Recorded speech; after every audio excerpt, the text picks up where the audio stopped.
Welcome, blood brothers and sanguine sisters, to Deeply Discussing Dexter, Season 2, Episode 3, An Inconvenient Lie. I'm your host, Dale Maxfield. I'm joined by Aaron Caldwell. Hello. Brooke Merritt. Hello. And Zach Rowland. Hello. And in today's episode, we've got Dexter continuing to struggle with his 12-step program, more looking into the Bay Harbor Butcher. Dexter finds himself a hot new minivan to drive. What did you guys think of this episode overall?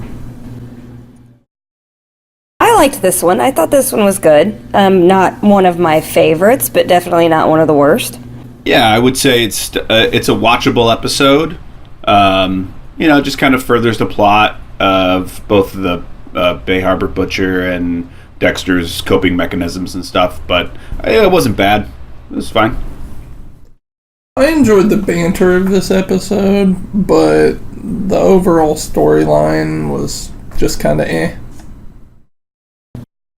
So yeah, I thought it was interesting. As I was watching the opening credits or the opening of the show, seeing that it was directed by Tony Goldwyn, which this is his 4th episode, the guy that played Dr. Meridian last season, and it's written by the head writer, Melissa Rosenberg. I was like, this is going to be a solid episode, and I felt like it was. Unfortunately, this is the last we'll see of Tony Goldwyn. It's his last episode. He also directed the season premiere for season 2, so I thought this one was really pretty decent. Yeah, I think maybe Tony Goldwyn hit his number. He was like, all right, I've had too many good ones, guys. I got to get out and make a new show. Yeah, and I don't know when Scandal started or if he had some other project that he was working on around that time, but I'm sure Scandal was a bigger job for him, certainly, than directing a couple episodes here and there of Dexter, so. It was quite a bit pre-Scandal, but he had a pretty good career. I'm sure he had other stuff going on. Yeah. So the episode starts out with an NA meeting. Dexter sitting in the back trying to decide what killing supplies he needs to stock up on. Lila notices Dexter disliking the whole thing and leaving. He gets home, he tells Rita it was interesting hearing the same story over and over again, which he's being sarcastic, but Rita says, oh, so knowing you're not alone, is completely unaware of what he really thinks about it. But he gets busted for not bringing back a first meeting chip. Rita says, if you don't work the program, and I mean really work it, I'm not going through this again. He kind of awkwardly puts his arm around her and he says, tomorrow, I'll go again tomorrow and stay. And then he goes to Miami Metro and manages to just make a closing elevator with Sergeant Dokes standing there. And they tease each other with the fact that Dokes is still following Dexter, and they both know it, and they're both just messing with each other over it. I really enjoy the banter between Dexter and Dokes. This season, of course, it's ramped up because of the ongoing storyline, but just the first season and this season, they just play so well off of one another. The characters are great. Yeah, I think that this is a good intro to the episode, and we get to see Dexter at this meeting. It's just funny because, at first he's just kind of playing along with the lie that he's built around the Paul situation, and now he finds himself, in something. He's like, I don't belong here. This isn't for me. This is dumb. So it's like funny that he has to just try to play along with the lie, but Rita knows too much about this situation for him to be ahead of the game. He's almost he doesn't have that advantage as he normally does. Yeah, and based on just this one early scene, it looks like he's going to kind of get away with it, but as we'll find, as comes up later, Rita really does know her stuff, and she's not going to put up with him half-assing it in treatment. So, continuing that story, Dexter's van allows him to slip past Dokes and get to another NA meeting. He gets his newcomer's chip in 3 minutes to speak. He doesn't really know what to say. Lila asks what's his name and gets Dexter started talking. She invites Dexter next door to this diner for better coffee. Lila completely sees through his phony speech and gives an intricate description of her need to do drugs. But to Dexter, it sounds a lot like what he deals with. Dexter freaks out about that, pays and leaves, and he thinks the program's too risky if addicts can see through him this fast. Rita sees the chip and thanks him and hugs him. Dexter tries to talk Rita out of continuing meetings. He says they'll do more harm than good. Rita says she prays he'll change his mind and throws him out. So, even getting the chip, just the suggestion that it might not be for him is enough to get him kicked out of Rita's house. Which, I mean, is right. She's been through this time and time again. Of course, she's gonna see through his BS. Yeah. I love this introduction to Lila, because I think Lila is such a great character for this season with this situation. And again, another one of those characters where now watching it again, I'm like, oh, right, that girl, right, okay. But it's interesting. She really puts it to him, and he's not, I don't want to say spooked easily, but there's something about her that really gets under his skin, and that doesn't happen normally for Dexter. So I love watching this evolution of Dexter in how he's not himself a lot, or the Dexter that we know, the audience knows. And she's such the antithesis of Rita. I mean, this is the complete opposite woman of Rita. So it's kind of interesting, too, to see, as he's going through these issues with Rita, how he's drawn in. And I know it's just, them being addicts, quote unquote, since he isn't really. But interesting to see how he's pulling towards somebody who is the complete opposite of the way he lives, so protected and so sheltered. Just this wild, crazy person who's the opposite of him. So, Zach, you're saying that you forgot about Lila until you started watching the season again? Yeah, it was the same almost situation with Lundy, too. I was like, oh, right, I totally forgot. And these are characters that I remember loving the first time that I watched the seasons, these seasons, because it was just like, or season 2, because it was just one of those things where you get introduced to new characters and you fall in love with them, and then things happen and they go the way they go. But yeah, I was like, yes, this is refreshing. Every time I watch season 2, I like Lila less. I think, like many people early on, there's sort of a fascination with her that she's this kind of street smart person who can see through Dexter's lies and through what he's trying to do and all of that kind of stuff.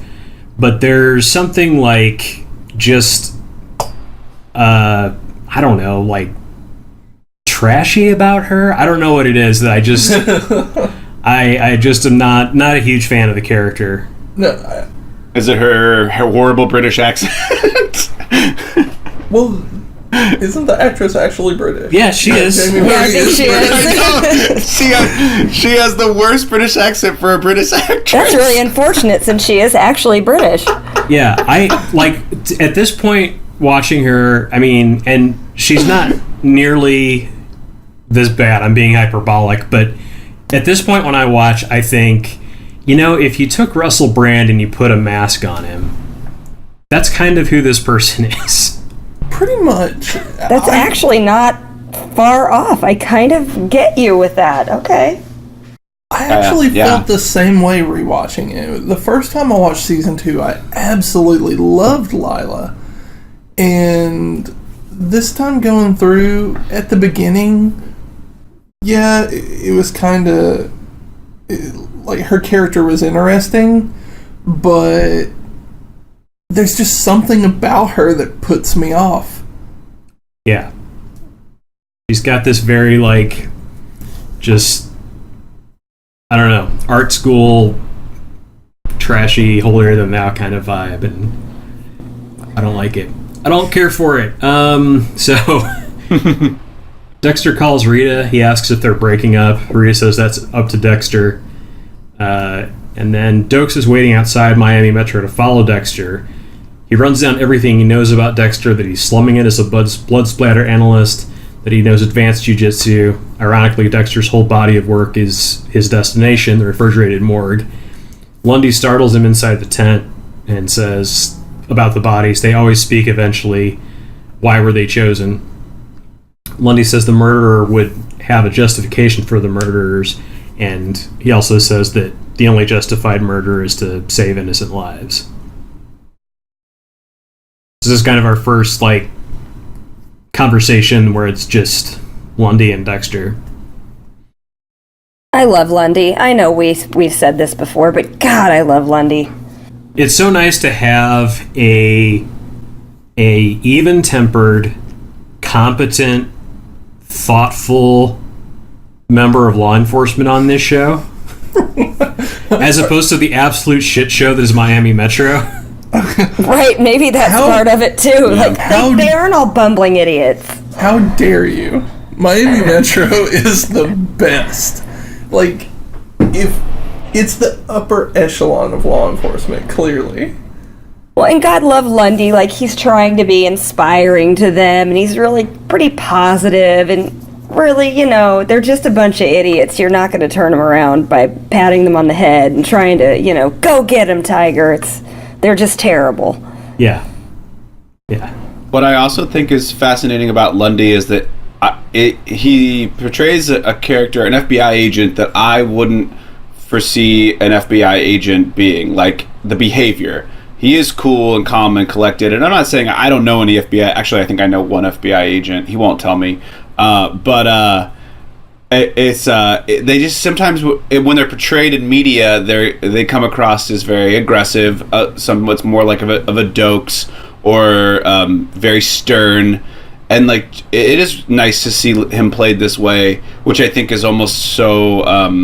It's just so interesting how they cast it and chose to do it, or even to write it. However, it was put together, the foundation of it all, because it's not what you would see in a typical FBI agent character. Yeah, not the characterization, but probably a real FBI agent. When you watch the true crime shows, that's the guys you see doing the press conferences.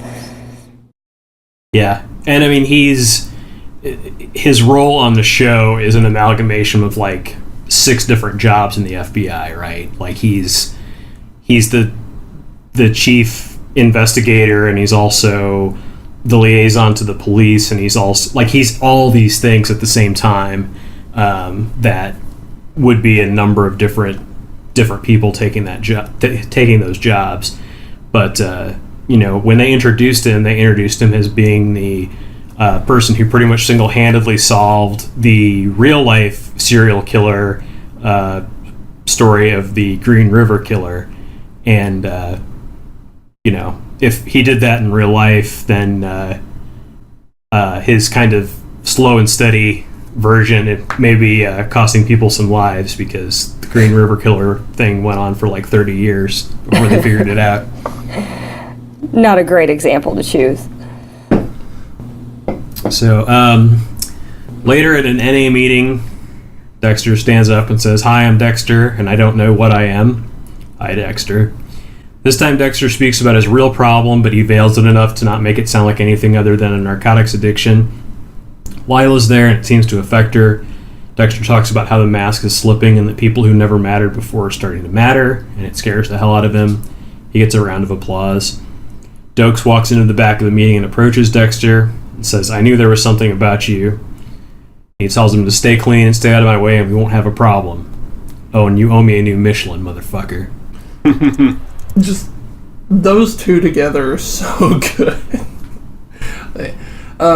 I thought this was a really good scene, and it served to make Dokes a little bit more of a well-rounded character because of his thoughtful approach to how the job can get to people. And then all of a sudden he turns it back on and calls him a motherfucker. But, we had that moment. But it did give him a different dimension. He's kind of been a little bit one note, as much as we've enjoyed Dokes and his one note. They're creating a little bit more of a dimensional character now. Yeah, now he has the freedom to do other things in future episodes than just be the guy that's always following Dexter. Right, and just always angry and following Dexter and pointing at him and giving him the look. He actually is building now. Yeah. Yeah. I really enjoyed this speech that he gave at the NA meeting. I thought that was like a really well-written speech for the character and for the circumstances. You know, a lot of times it is the same old thing over and over again, which is why he brought it up, you know, in the beginning of the episode. And so for him to like sort of, in a way, say everything he needs to say without giving away too much. And you know, the Bay Harbor Butcher case is like the biggest thing happening in Miami at this time. So, you know, he's still walking on thin ice, but I really just enjoyed the speech itself. I thought it was very encapsulating, especially for like an NA style speech.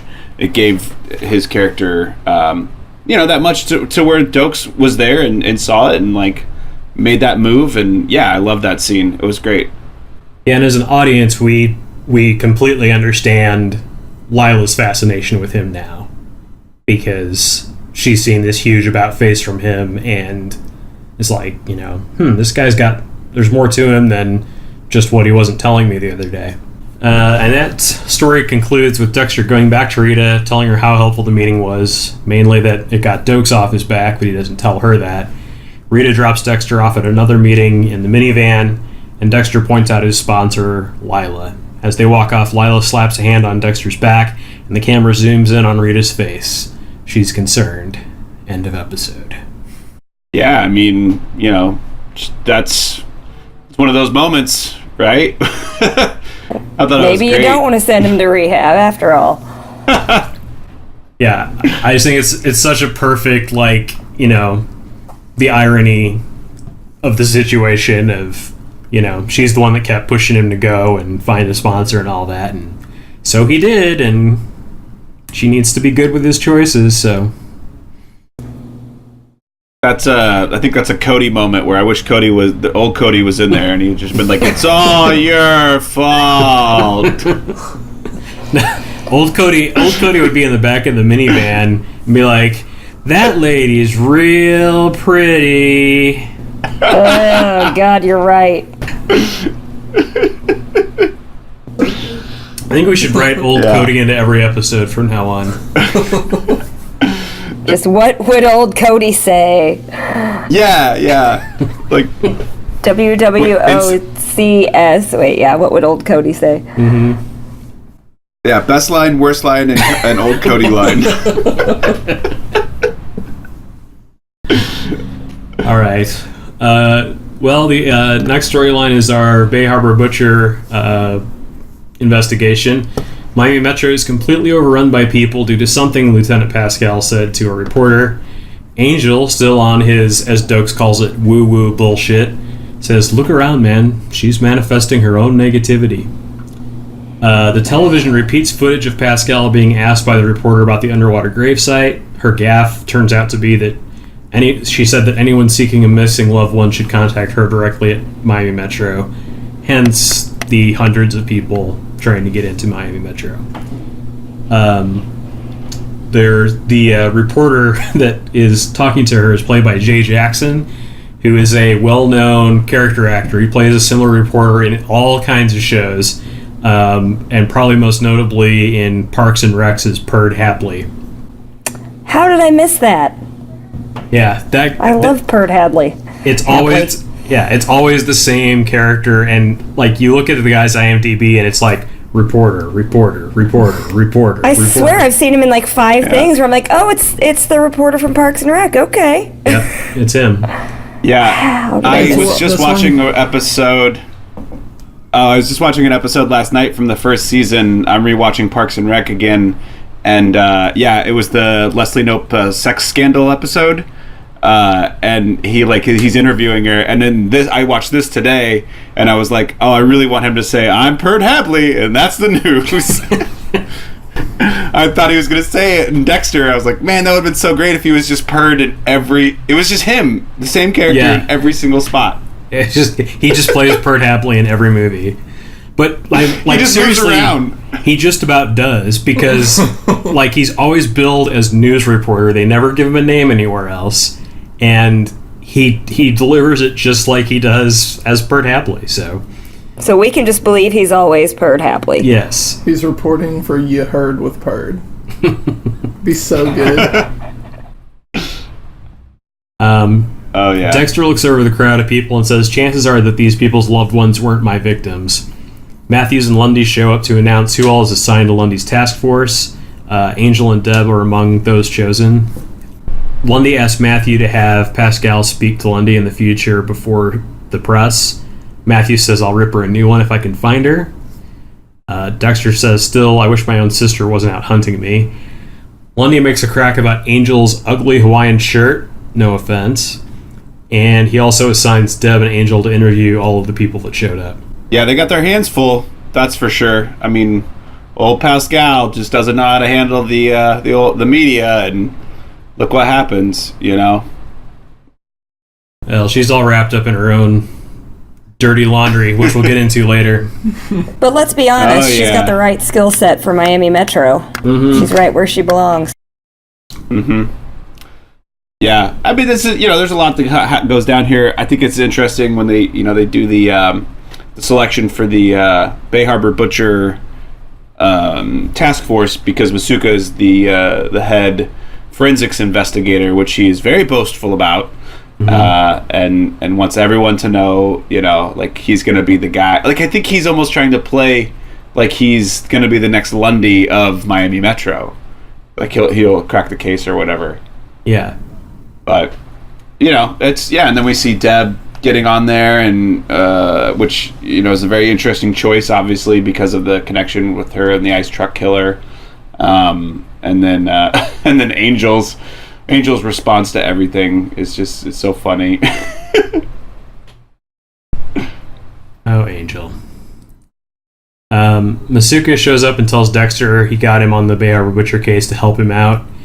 Deb's interviewing a woman with a scary-looking missing boyfriend. She gives Deb his DNA on a toothbrush. Deb tells Lundy she wants off the case. Masuka tells Dexter, you're the one helping me out. The pressure is fucking redonkulous. And he takes Dexter into this massive refrigerated tent with all the pieces of bodies stored on gurneys. Is that the scene where he says, "Who's your daddy?" and then has Dexter say, "You're my daddy"? I think Dexter just says, "You're my daddy," and that's like the beginning of it.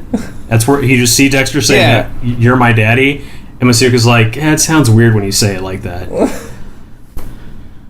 He says say it at one point to him as they're walking towards the tent, and that's when Dexter says it. Yeah. But, it's weird all around. It's just weird stuff. It's just weird Masuka stuff. I mean, Brooke, how do you feel? You know how I feel about weird Masuka stuff. It's all weird Masuka stuff. It's all weird, and I hate it all. At least he's not being, like, over-sexualized, I guess, like, to some degree. I mean, the daddy thing is for sure, like, weird... Maybe not in that scene, but he also did mention the boss's sweater melons early in the episode, so let's not give him credit. Well, that was him being respectful, Brooke. So he said, I think. He did. LaGuardia was like, that's your lieutenant, show some respect, and he's like, I thought I just did. I just wish every episode would end with somebody just slapping him across the face. End scene, credits. That's very sitcom. That's Dexter the sitcom. Although, knowing Masuka, he would probably be like, this is the greatest thing ever. True, he would, yeah. He'd be into it. I do want to say the shot of Dexter walking into the refrigerated morgue tent was really awesome. Like, it was a great shot, the way they shot it. Him walking in there, and it kind of just like pulling back, and he's seeing all these bodies, and him really taking, like, he's seen pieces of it up until this point to some degree, but like, obviously he knows the pieces because he's the one that put them there, but now he's seeing it reassembled. It's almost like we're going back to season 1 with like the puzzles and stuff like that. Like, it's, like he's seeing this puzzle that he sort of has been the mastermind behind, but he didn't ever want anyone to see it, and now he's right in the middle of it. I just thought that was a great shot. Yeah, I agree. Yeah, it's another one of those scenes where you go, okay, this is what I wanted Dexter to be all the way through. Yeah, and it's not just him, like, admiring them with his magic fish finder that can see where the bodies are. Yeah. Deb becomes emotional about a woman who's looking for her lost child. She goes to Lundy and asks why he hasn't reassigned her yet, and Lundy tells her that he chose her because she was up close with the eye stroke killer. He tells her to finish off the day before she makes a final decision. And I love this scene between her and Lundy. I just love it. I think that just the delivery of the line, and then you also get to see that, yeah, he's this really intelligent, amazing FBI agent, but he is so sympathetic, and he's also really thoughtful in his decisions. Again, something we need to see more of in the Miami Metro. So I think it's a great scene. Yeah, we are never going to get that out of Miami Metro, I'm afraid. So another person, the son of the creepy-looking guy, comes to Deb about the creepy-looking guy.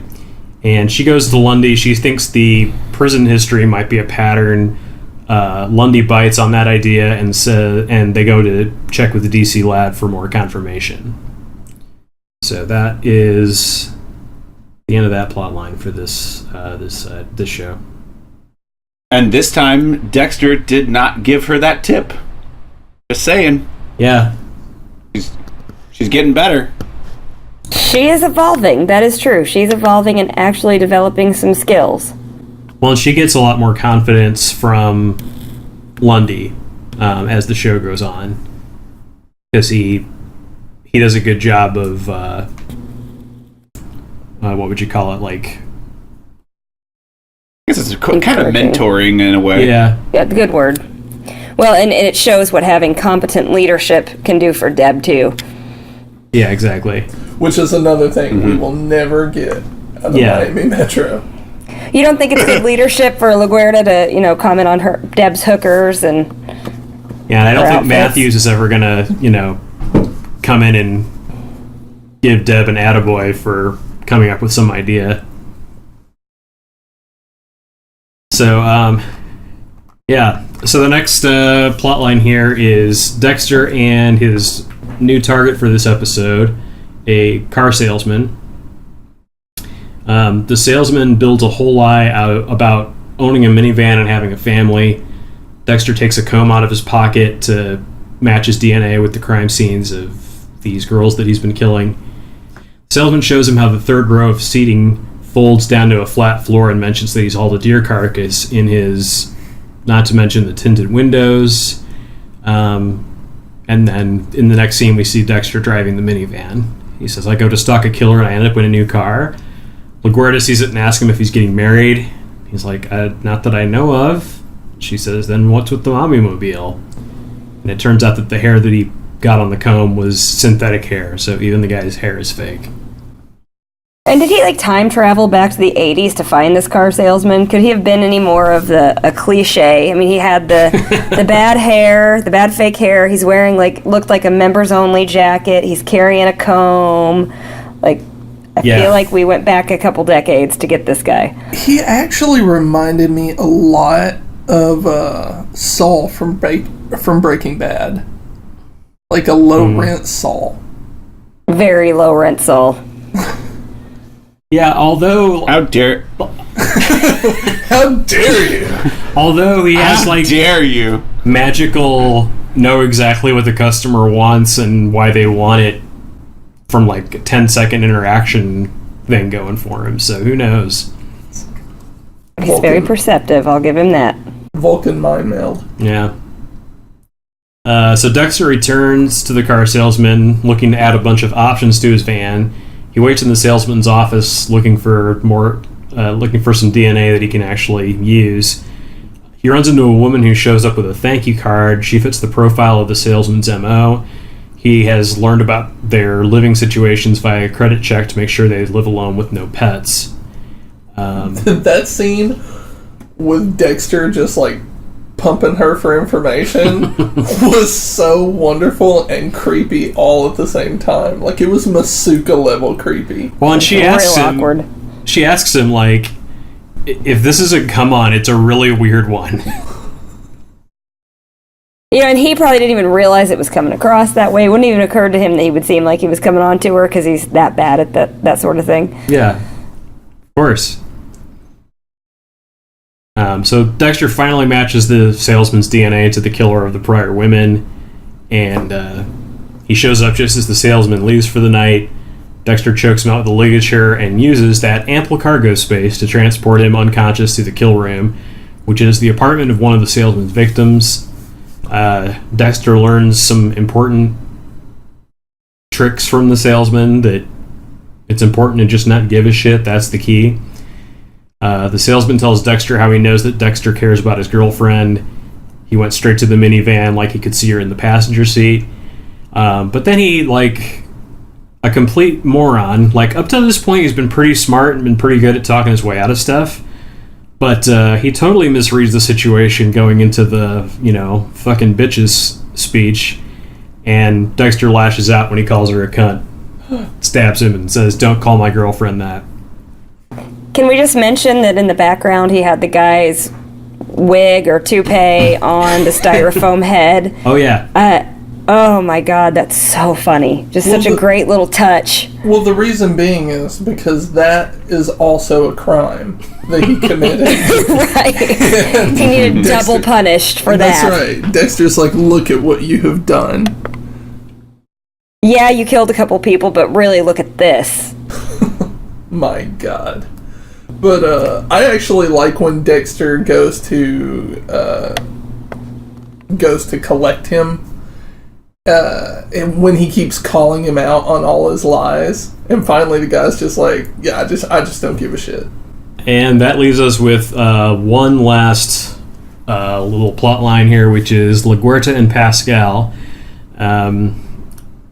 which is LaGuerta comes in and tries to push Pascal to do her job because she's spaced out and doing other things.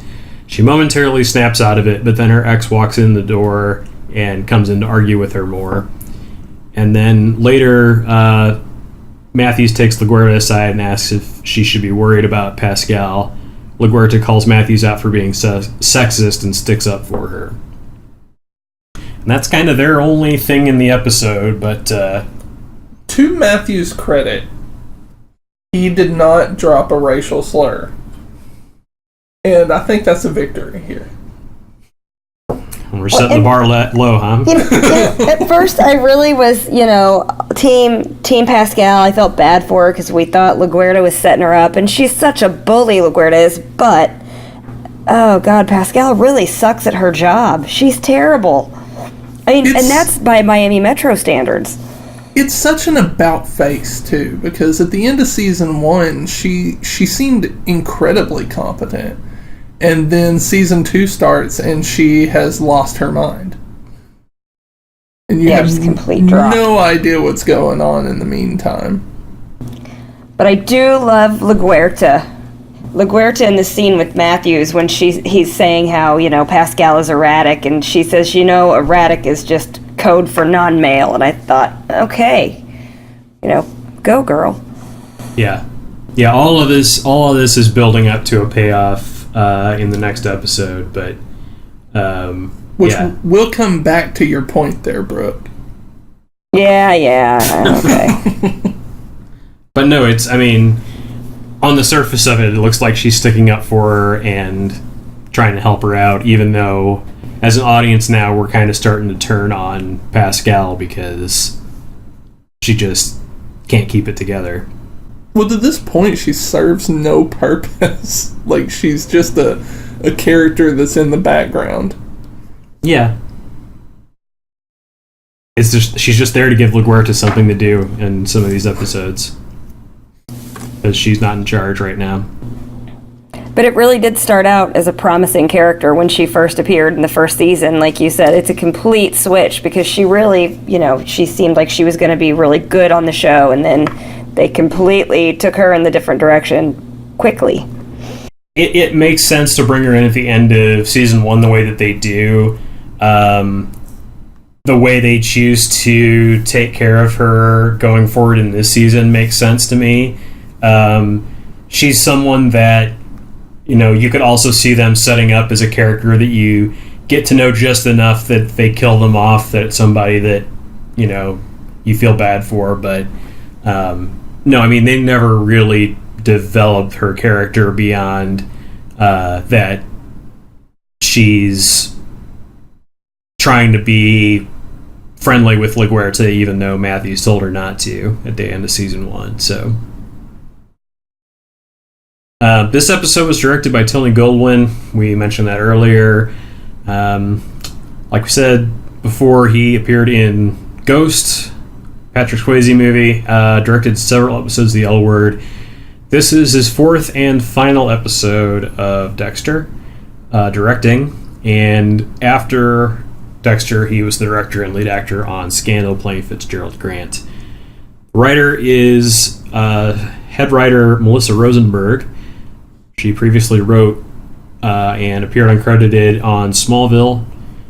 On Dexter, she's the head writer of the first 4 seasons and wrote or co-wrote 11 episodes across them, including Love American Style and Father Knows Best in season 1. She went on to be a creator and occasional writer on Jessica Jones.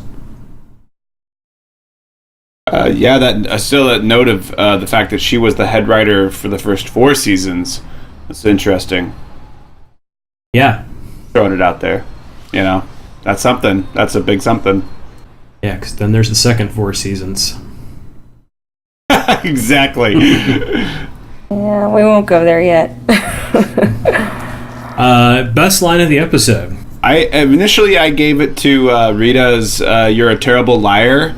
It's like at the very beginning of the episode. It's a simple line, but I thought it made me laugh just because I was like, but he's really a good liar, but he's really a bad liar. Like, it was a double thing going on there. But then I also really enjoyed, like I said, the mask is slipping line from the speech. So I thought those were like really good lines. You know, I went with one of Lundy's lines when he's having the pep talk with Deb. I went with something a little more serious for once. I mean, it was kind of a close one between that and "You owe me a Michelin, motherfucker." But that was mine. That's mine too. But when he's saying to her, "You got a first-hand look at the mind and heart of a killer. You're still here. If you can accept that, you can use it." I guess the line's not that great, but the way he delivered that line, I went with something a little more intense. Yeah.